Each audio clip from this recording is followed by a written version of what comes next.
when I was asked to do this, I was told that I could pick one particular point that I would speak about, perhaps in relation, well, most likely in relation to the business, and then perhaps something outside of that. So just to put a bit of framework on it, I'm just going to explain kind of how I got started, what it is that I do, because I'm sure a lot of you probably don't have a clue what I do. It probably sounds ridiculous, the name of the business. But so I'll just run through some of those things and then hopefully work into what it is that I wanted to talk about, which was this idea of local sourcing and trying to bring local sourcing up with your business as you grow. So I started about 3 years ago. We did farmers markets to begin with. The idea was to try and develop a fast food concept. And my love of fast food came when I was in college and in school. Obviously didn't love the food very much, but I was really intrigued by this idea that like mankind wanted to eat straight away, that like this is the way we're going, that it's all good. And we watch more cookery shows now than ever before, and we cook so much less. So what's wrong with that? Like, I don't have an issue with that. You know, I don't think there's anything wrong with it. We should be able to eat when we need to eat. Even I, as you know, a college student, would have been going away on maybe small holidays or trips and things, and you're landing in airports constantly, you're landing in supermarkets in different places, and you're forced to eat incredibly bad food.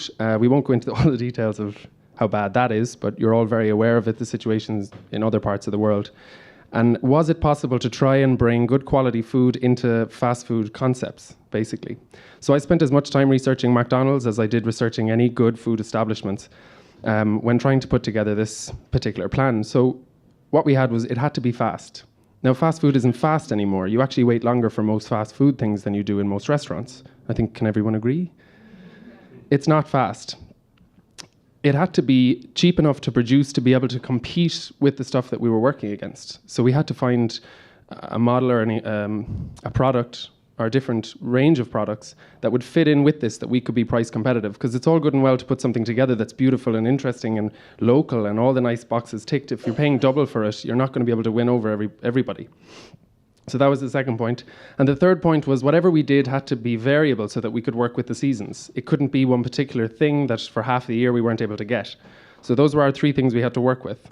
So it wasn't that I wanted to start doing salads really as such. I just wanted to try, and I wanted a fast food place. Like, I never wanted to invent dishes that would blow people's minds or like break the boundaries of food. For me, it was about feeding people, feeding as many people as I could with the best quality food that I could at an affordable price. So that's where we came from. Obviously, there's huge philosophies involved in our business. And 3 years in now, we're being met with points where we have to have those philosophies challenged. And the main philosophy we would have is the idea of sourcing all of our ingredients locally, the idea of trying to use independent farmers, trying to get right to the source to bring that food that we're all used to eating once a month in a really nice restaurant and try and make it at reach to you at those inopportune times when you don't have the time to cook. Now, obviously, I can't go opening places in every like airport in the country just yet, but we're working towards that. So that was the plan. Why do we locally source? You know, we're all aware that this is no old thing. Lidl, SuperValu, even Tesco now are starting to push local sourcing. We all know why the customer local sources. You know, they want to support the local economy. That's a main reason. Obviously, quality. Food doesn't, air miles is such a horrible thing. Food doesn't have to travel so far. You're getting it 3 days old when it's marked as fresh. It's being sprayed with all types of chemicals to look better. They don't use those chemicals to make it last longer. They make it so that before you open it, it looks fresh. When we get in those bags of leaves and things like that into our shop, if we ever have to because something's not available, they look great, you open it, and they're dead by 5 o'clock. The leaves that we use from the local suppliers, or the local farmers basically, could last us anything up to 2 weeks fresh in the fridge.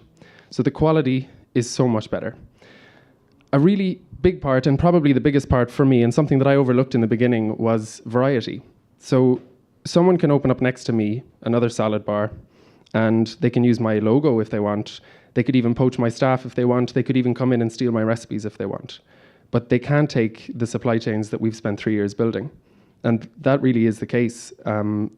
We started at the farmers markets because we didn't have any money to open up a place. And without the intention, but it happened, was that I managed to meet all these people who do these great things. We have 4 different people now who grow our leaves for us, which is great. They're not always there all year round, but we've 3 at the moment, and the 4th will come in next week. And we'll have those for the whole summer, and we mix all of those together. I dare anyone to try and do a better salad mix than us, but it's 3 years in the making. So that's why it's good for the customer. That's why it's good for the everyday person to be able to source your ingredients locally, to be able to put the effort in to support the local economy. All those things go without saying, and we're greeted with those messages every single day. But for the business, what are the advantages? Like, it's trendy, so it's nice for me to be able to say that I use such and such as, beetroot and all these kind of things. But it's a logistical nightmare. Like, you have to order from 30 or 40 different people in a week, maybe more, sometimes for us more. You have invoices, I'm not joking, written on the back of beer mats. You've got invoices being texted through to you in how do you print a text? All of these kind of things. How do you keep an eye on that? People coming in demanding cash payments all the time. We could have anything up to 10 deliveries in the space of an hour in the morning when we're really busy, and you're trying to fumble in the till and trying to give people money. So all of this is something that had to be ruled out. And it's taken us quite a while to do that. And now with our network of suppliers that we have, we've put different systems in place. So they know when the order is going to come from us. They know the way we like it packaged, and they know the way we deal with our payments. And you're dealing with a person. You're not dealing with Palace or one of these big companies. This is an individual, often someone who might be starting out themselves or doing this on the side or that. So it really took quite a while to be able to develop those types of relationships to move forward. And it works.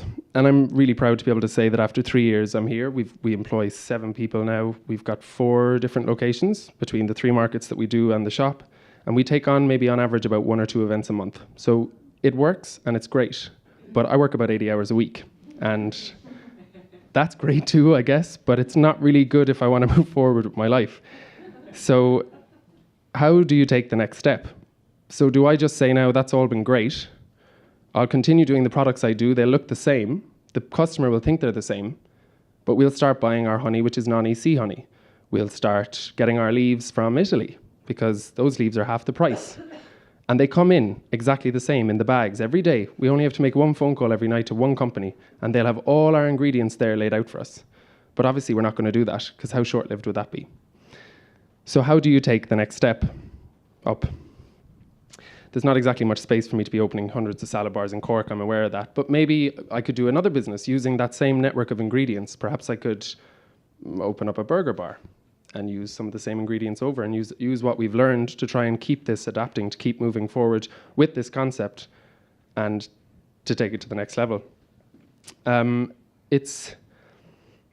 I actually break at that point for any questions? Because I might deviate.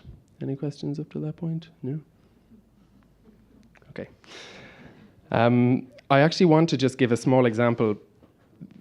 I'm going to talk about one supplier in particular. I picked one that I thought would be quite interesting. And this is just a prime example of how, although it may be perceived as more expensive to use locally sourced ingredients, which I can tell you now and I can testify that it's not, it is in the beginning, but as you work with people and as your volume comes up and as they trust you, you manage to work a price that actually fits, and we now get everything pretty much as the same price we'd be getting it in the bad quality from the suppliers. So this is one huge advantage that we have that you wouldn't have if you were dealing with a big company. So we work with a dairy who supplies us all of our dairy straight from his farm. His name's Ned McCarthy, and his farm is called McCarthy's Natural Dairy. So Ned is 3rd generation farmer. He's inherited from his grandfather or whatever, I think. And they used to sell their milk to be powdered to be sent overseas. And this is a really consistent, for a farmer, that's great. It just gets all sent away and you get sent back and it's a really easy life. But it's boring. Ned was a young man living in the country and it wasn't particularly exciting. And also he saw the dangers of that, of international prices, the rates and that. That could drop at any point. He's no control over it. And what's he left to do then? So he decided to go out on his own and start producing dairy and other milk-related products that he would then sell at farmers markets and into restaurants. Now, we were one of his first customers and he was giving us milk and yogurt. And he was all over the place. There were buckets coming in of xylitol, which is this kind of thing that's added to yogurt sometimes, clear liquid, and you're opening it up at the market in front of a customer and it's just a bucket of liquid and you're cursing him, and labels written on plastic packets and things like that. But we worked with him and he worked with us, and we got it to a point now where his yogurt's cheaper for me to buy than it is to buy from any big corporation or anything. And it works for him too. He has a consistent order in with us every day, and we get fresh milk almost every second day. I think we get milk in from him. which is so much fresher. It's straight from his cows that morning and we have it. Like if you were getting milk on a shelf, the first day it lands on the shelf, it's 3 or 4 days old already.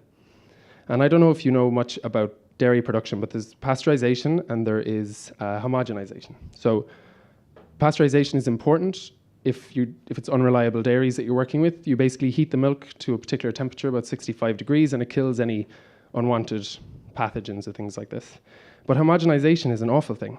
Homogenization is where they mix everything together from all different areas to try and achieve the same thing for everybody. Now, some of you might look on that as a good thing. You say it's reliable, you know what you're getting. But for me, like there's a bit of a 1984 vibe to that, where it's like it always tastes exactly the same. Whereas with Ned's milk, if it rains for 2 weeks and then there's a bout of sunshine, you can taste it in his milk. You really, really can. The yogurt is thicker, so much thicker that we might have to add a litre of water extra just to thin it down to make it the consistency we want it to be. That's all because it rained. So recently we started doing a product known as Labna. It's a Middle Eastern cheese that we sell, and we pre-pack it in tubs. So we told Ned, we said, Ned, we're going to start doing this thing. And, it was good for him. He was going to be getting more dairy from us. So he worked with us. He started looking at the different proteins in his milk and how to make it the best we could possibly make it. We started looking at it from a chef's point of view. I wouldn't have an agricultural background like Ned has, and he wouldn't know anything about Labna. In fact, he can't pronounce it still, and it's a joint venture. But we're getting there. And now the Labna is selling away on the shelf. It's growing by the day. It actually is quite a good one for him because it uses quite a lot of milk to make a very small amount of the product, which is good. So there you have 2 businesses growing together. If anything was to go sour, it makes no difference. I can get my milk from another supplier, and Ned can continue to supply milk to other people. There's no commitment to each other. But at the same time, it was 2 businesses making a product better than if just one of them was making it using the product bought directly from a supplier. So that's just a small example, and this is kind of looking at me a bit kind of strange here now. So I think I'll leave it there. So thank you.